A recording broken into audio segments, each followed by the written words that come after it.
তোমাদের ভালোবাসার আশীর্বাদ নিয়ে আজকের দিনটা শুরু করে ফেলাম। আমি গ্রাম থেকে প্রায় উঠে যাচ্ছি রাস্তাতে, মেন রাস্তায় চলে এসেছি, কারণ হচ্ছে বাড়ি থেকে একটু তাড়াতাড়ি করে বেরিয়েছি, ওর জন্য ভিডিওটা করতে পারিনি। তাই আমি মেন রাস্তার উপরে উঠে পড়েছি। তা চলো দেখি। আর আগামীকাল আমি বাজার যাইনি, আর আগামীকাল রাত্রে প্রচণ্ড ঝড় বৃষ্টি হয়েছে আমাদের দিকে। তোমাদের দিকে কেমন ঝড় বৃষ্টি হচ্ছে প্লিজ কমেন্টে জানিও। তা চলো বাজার গিয়ে দেখি। আবহাওয়া খারাপ থাকলে, ঠান্ডা থাকলে মাছের আমদানি কম হয়, বাজারের দামও খুব হয় মাছের। তা চলো বোলপুর যে দেখি কী কী মাছ কিনতে পারি, আর কেমন কী মাছের আমদানি হয়েছে। তা চলো বোলপুর।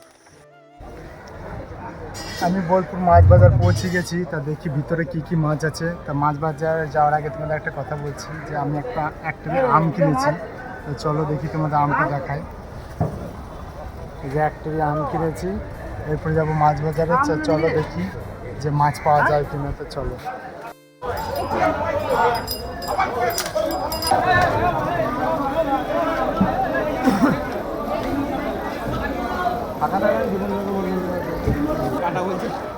দারুণ কাটা।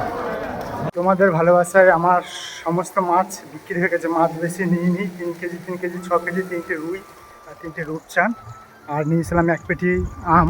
তা মোটামুটি সব বিক্রি হয়ে গেছে। তা এখন বাড়ির উদ্দেশ্যে আমি যাচ্ছি। আমি রেল লাইনের পাশ দিয়ে বাড়ি যাচ্ছিলাম, দেখছি একটা ট্রেন চলে এসেছে। দেখছো আমি একা কেন দেখি, তোমাদেরকেও একটু দেখার সুযোগ করে দিলাম। দেখো মালগাড়ি চলে এলো। তো মালগাড়িটা আমার কাছেই ছিল, ওর জন্য মোবাইলটা তাড়াতাড়ি বার করে একটু সুন্দর করে তোমাদেরকে দেখানোর সুযোগ করে দিলাম। দেখো তেল নিয়ে যাচ্ছিলো। বেশ চলো বাড়ি।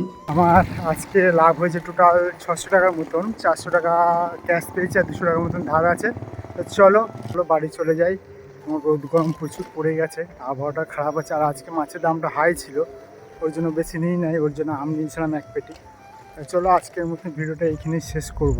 আমার ভিডিওটা যদি ভালো লাগে সাবস্ক্রাইব করে পাশে থেকো, আর একটা করে ফলো করে দিও। আজকের মতন ভিডিওটা এখানে শেষ করলাম। টাটা, সবাই ভালো থেকো, সুস্থ থেকো।